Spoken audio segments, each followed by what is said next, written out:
Salut Julien.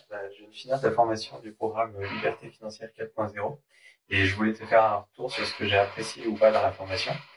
Donc pour moi situé, donc je m'appelle Maxime, j'ai 26 ans. Donc pour ce qui est de mon parcours, donc j'ai mis un terme à mes études d'architecture pour me reconvertir dans les énergies, mais aussi et surtout pour passer à la vitesse supérieure au niveau de mes investissements, donc sur plusieurs piliers, mais principalement l'immobilier. Donc j'ai adhéré à ton programme en même temps que j'ai trouvé mon CDI, avec donc pour objectif court terme de finir ta formation avant la fin de ma période d'essai. Donc c'est chose faite. Et un objectif moyen terme d'avoir fait ma première acquisition avant septembre 2021. Donc l'avenir nous le dira. Pour moi, la première grosse plus-value de ta formation, c'est l'axe directeur que tu donnes. Donc tu nous vends un bien avec 1000 euros de cash flow mensuel. Donc ça pourrait être de la poudre aux yeux, ce que j'avais un peu peur au début. Mais clairement non. Malheureusement, je l'ai toujours pas en ma possession, mais je me sens en tout cas armé pour aller le chasser avec l'intime conviction que je vais réussir. Pour revenir à ta formation, ce que j'ai beaucoup apprécié, c'est que tu montres des cas concrets, pas juste des exemples en chiffres, mais tu nous donnes pas à pas tes méthodes pour chasser les biens, en argumentant tes choix étape par étape. Donc cette approche pas à pas en direct de ton écran, pour moi, c'est une réelle plus-value. Ce qui est bien également, c'est la mise à jour régulière des méthodes. Comme tu le dis, le marché change très vite et il faut sans cesse s'adapter. Le fait que toi et les autres membres du programme travaillent à cette mise à jour en permanence, c'est également un réel plus. Maintenant, si je reprends la formation, je n'ai pas grand-chose à redire dans le sens où, comme je l'ai dit, il y a un fil conducteur et tu le suis. Tu parles d'acheter un certain type de bien, donc en l'occurrence surtout des immeubles de rapport ou des maisons à diviser, et tu présentes le chemin à suivre pour y arriver et mener à terme cette opération. De la recherche de biens où tu cibles vraiment le type de bien, donc quel type de ville, quels critères suivre, de la fiscalité où tu détailles encore une fois en accord avec ce type de projet et en passant en revue également les autres types de fiscalité pour les membres qui souhaiteraient acheter d'autres types de biens que ceux que tu mets en avant. Donc moi, à titre personnel, ayant déjà suivi d'autres formations, il y a surtout trois points que j'ai relevés qui sont différents et qui font de ce programme un bon programme. Le premier, c'est l'accompagnement et ton investissement personnel. Donc certains formateurs basent, je pense, tout sur le marketing et la vente. Toi, je t'ai trouvé simple et accessible dès le webinaire. Et en effet, c'est comme ça que tu es dans le programme d'accompagnement. Et je pense que tu es comme ça dans la vie également. Donc, chaque semaine, tu prends vraiment le temps de détailler, par exemple, un projet entier de participants, même quelquefois plusieurs. Et tu prends le temps de donner tous les conseils possibles pour que le participant passe à l'action sur son projet ou alors change de bien si le bien ne convient pas. Donc, je trouve que c'est cette proximité avec les membres que je pense être une force et qui fait que je suis content aujourd'hui de faire partie de ce programme. À titre comparatif, certains formateurs, par exemple, prennent 15 minutes par mois. Toi, c'est plus de l'ordre de 3 heures par semaine. Donc, je pense qu'il y a un gap entre les deux et que ça pousse vraiment à passer à l'action. Donc, je dirais que la deuxième force de ton programme, c'est lié à l'automatisation. Tous les formateurs parlent de l'immobilier comme un revenu passif, mais je savais pas du tout, enfin pas du tout, disons plutôt pas vraiment comment rendre cela passif avant la formation. Je n'avais pas peur de m'investir à titre personnel pour gérer les entrées, les sorties, les pailles, enfin les baux, pardon, les problèmes comme ça. Mais toi, du coup, tu donnes vraiment des solutions concrètes pour rendre l'investissement immobilier passif. Par exemple, à quel type de prestataire faire appel, comment le faire. Et du coup, je pense que cette partie sur l'automatisation, c'est une réelle force parce qu'aujourd'hui, à mon sens, il y en a beaucoup qui s'investissent dans l'immobilier et qui investissent dans l'immobilier pour se dégager du temps. Donc, comme tu le dis souvent, c'est pas pour se créer un deuxième emploi. Donc, je pense que cette partie sur l'automatisation est vraiment à développer. Donc, je trouve qu'elle est extrêmement bien développée sur le sujet de la location à courte durée. J'ai d'ailleurs énormément appris sur ce passage parce que je connaissais pas du tout ce qu'était par exemple des channel managers pour synchroniser les plateformes, même la gestion interne d'une plateforme, je m'étais jamais penché dessus. Et du coup, j'ai énormément appris sur cette partie-là.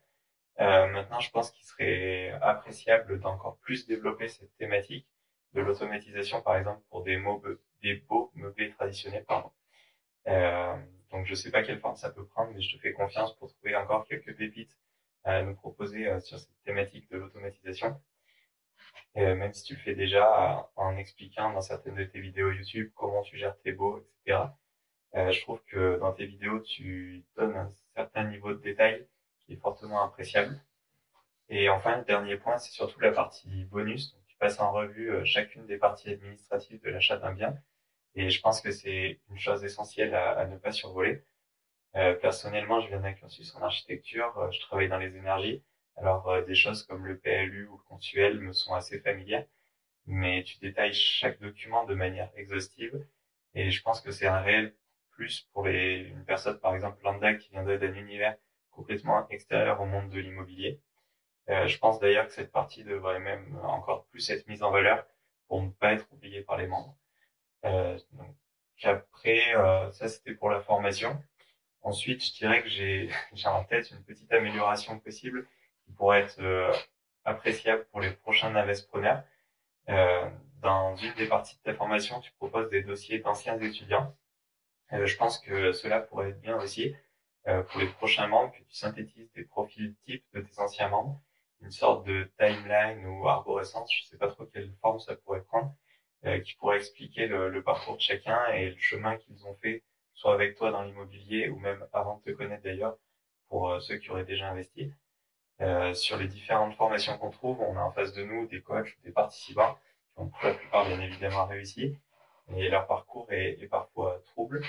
Je pense que d'avoir un support graphique montrant le parcours avec les erreurs du membre, enfin les erreurs des membres qui ont réussi, ça pourrait être vraiment enrichissant, une sorte par exemple de CV de l'immobilier de chacun des membres, quel bien a été acheté, à combien, dans quelle ville, quel cash flow, combien par exemple de temps la personne a attendu avant de réinvestir, dans quoi elle a réinvesti. Donc personnellement, je pense que ça m'aiderait d'avoir des profils types auxquels me raccrocher pour m'aider à monter ma propre stratégie d'investissement long terme. Donc, par exemple, peut-être qu'un autre membre, 2 ans avant moi, a suivi ta formation, a presque le même parcours que moi, la même ancienneté de CDI, la même épargne.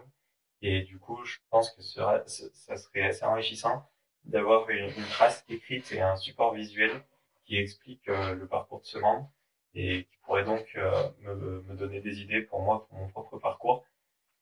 Donc, je trouve que ce qui est enrichissant, par exemple, dans les rencontres IMO en physique, c'est d'avoir le parcours et les erreurs de chacun. Et donc, toi, tu peux le faire justement avec l'histoire de tes membres de formation. Donc, tu le fais déjà, j'ai vu au travers d'interviews YouTube, j'en ai regardé certaines.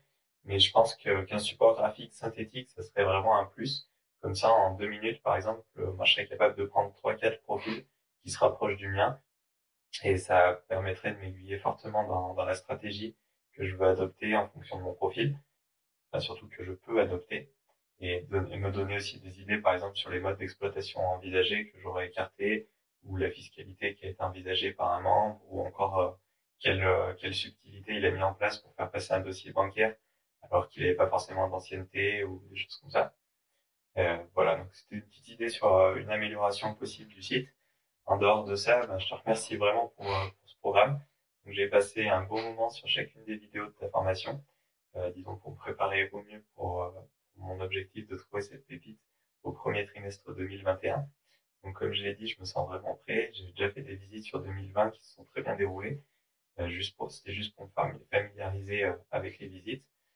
J'ai déjà conscience de la progression que j'ai eue entre avant et après ta formation, notamment avec mon aisance, avec les agents IMO par exemple, les questions à poser que jusqu'à avant la formation, j'oubliais de poser ou j'avais même pas enfin, l'idée de poser, disons.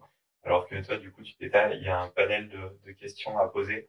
Et je pense que c'est aussi un plus d'avoir une liste exhaustive de ce genre de petits détails qui pourraient passer à la trappe, mais qui participent vraiment à la réussite d'un projet. Et je ne manquerai pas de te tenir au courant sinon de l'évolution de mes projets perso dans les prochains coachings. Et donc je te dis à très vite pour une nouvelle session de coaching. Après, je profite de cette petite vidéo pour te souhaiter meilleurs vœux et beaucoup de réussite pour tes projets en 2021. Voilà, salut!